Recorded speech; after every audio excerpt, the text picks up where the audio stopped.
Maayong buntag mga igsoon. Atong topic karon dirita sa kaning patay na, no? Napabanay chance na maluwas. Napabanay chance nga ampuan, no? Para ang iyang kalag makaangkon pa og kaluwasan. Now igsoon kana siya nga pagtulunan, wala gyud na gitudlo sa Biblia. Gani ang Biblia nagtudlo nato mga igsoon sa John 3:18. Atong basahon mga igsoon.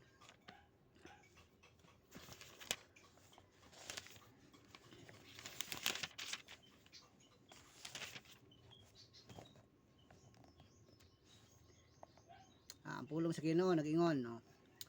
Ang tanan nga mutuo sa anak dili silutan. So ang tanan nga mutuo sa anak sa Dios nga mao si Hesukristo, dili na siya silutan. Mao ni giingon sa pulong sa Ginoo. Apan kadtong dili mutuo kaniya, gisilutan na kay wala man siya mutuo sa bugtong anak sa Dios. Unsa magipasabot rin mga igsoon? Ingon pa ang pulong sa Ginoo, bisan og buhi pa ang tao, pero wala siya mutuo kang Ginoong Hesukristo, gisilutan na siya. Ano man, tungod kay ang kaluwasan anaara man kang Jesus Christ.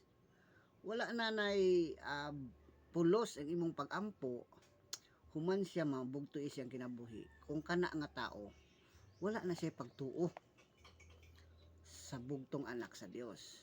Now ang Bible clear kayo, klaro kayo nagistorya nga ang mutuo sa bugtong anak sa Dios dili na silutan.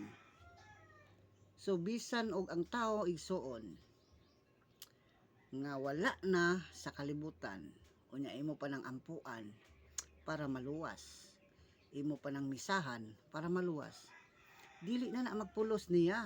Ngano man ang kaluwasan nga gitudlo sa pulong sa Ginoo, buhi ang giwalihan ana, dili ang patay.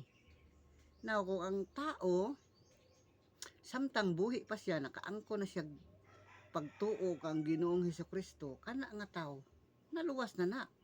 Kay ang nangaluwas nga giingon sa Bible, sa Biblia, mga magtotoo man na, no? Klaro kayo ang Bible nga nagtudlo, ingon ang John 14:6, si Jesus Christ niingon, ako ang dalan, ang kamatuoran ug ang kinabuhi, no? Walay makaadto sa amahan kundili moagi kanako. Now asa man ang amahan nagpuyo? So padulong gyud na sa langit. Mao ginay tinuod, no? Si Jesus Christ ang dalan padulong sa langit. Ang kamatuoran nga siya ang truth, no? Siya ang pundasyon, no? Sa kamatuoran nga dili gyud ka malaglag. Siya ang dalan, kamatuoran ug kinabuhi pa jud. Unsa man ang kinabuhi? Eternal life na, kinabuhing dayon. Si Jesus Christ, ang anak sa Dios, maoy mangluluwas sa tanang tao. Samtang buhi pa ka, dawata na siya, no? So maamis ka sa pulong sa Ginoo. Kay kana siya tinuod gyud na, no? Gitudlo gyud na sa Biblia. So ang tao buhi pa, kinahanglan dawaton niya si Christ. So I hope na nasabtan na to, no? Dili taan ang mga pagtulunan nga wala diri sa Biblia. Kay ang Bible, human mamatay ang tao, judgment na gyud na. Ingon ang Hebrews 9:27, no? Wala may purgatorio gitudlo sa Bible, wala gyud, no? So katong giingon sa first Peter 3:9 man siguro to, no, na nagwali si Jesus Christ sa bilangguan. Katong nga bilangguan mga igsoon, Hades man to, no, lugar sa mga patay. So niadto si Christ didto kay tungod nagpaila siya sa katong panahon sa mga lunok man to, no, katong sa panahon ni Noah, katong mga tawo nga wa nin tuo nga nay siya ang giprapisi nga naadya manluluwas.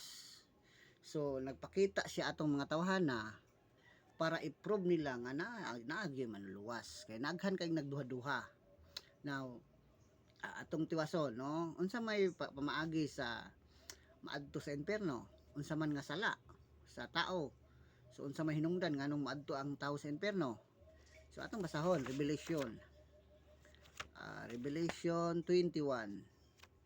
Di ta magbase sa pulong sa Ginoo mga igsoon, di ta magbuhat-buhatan ng mga doktrina nga wala kayo, wala siya kuan ba, dili doktrina sa Ginoo. Kaning Bible kay doktrina ni sa Ginoo, mao na tong sundon.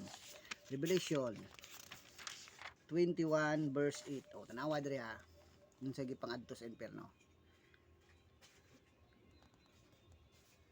8 apan ang mga talawan. So kansan man mga talawan? Katong nagduha-duha ba og tuo sa atong Ginoo, ang mga wala magtuo. Katong wala mga magtuo, ang mga malaway ang mga mamumuno. So palo na diri ang mga sala nga normal nga ginabuhat sa tao. Ang mga makighilawason, ang mga salamangkero, ang mga nagsisimbag mga Diyos, ang mga tanang bakakon, itambo gayud sa linaw nga kalayo, og asupre nga mao ang ikaduhang kamatayon. So karon kay wa man sila mituo, nagduha-duha man sila, so follow na didto ang ilang mga sala nga normal, no? So ngano wa man sila nituo, tungod kay wala man sila nabutaan man sila, no? Nabutaan sila sa yawa ba. Mo na ang tao once gani nga di na siya motuo sa Ginoo, so ang iya yung kinabuhi ana, mupalog yun na siya sa pagpakasala, no? Mo na yun na yang sundon. Na natod tong mga sala nga normal, no? Bakakon, do makapamakak man gyud ang tao, pero dili na siya makaimpierno. Ang pinaka makaimpierno gyud sa tao katong wala gyud mituo. Kay ngano kung mutuo ka, nya bakakon ka, siyempre mausab gyud ang imong panglantaw sa kinabuhi, no? Nanagod ang Holy Spirit nimo. Mana mga igsuon nga kung ang Bible gyud imong sumbanan, no, sa imong pagkinabuhi, so hayag kayo ang imong kinabuhi kay naa kay guide sa Ginoo, no? Guided ka ba? So apply na to ang pulong sa Ginoo. Basa ta, mga itaglamdag sa balaang espiritu sa Ginoo nga masabtan nato ang iyang pulong. Kay dili tanang ang pulong sa Ginoo nana siya kaugalingon nga pagpasabot. Dili na to sabton sa atong kaugalingon. Dili ang pulong sa Ginoo mo atong sabton. So I hope na sabtan nato.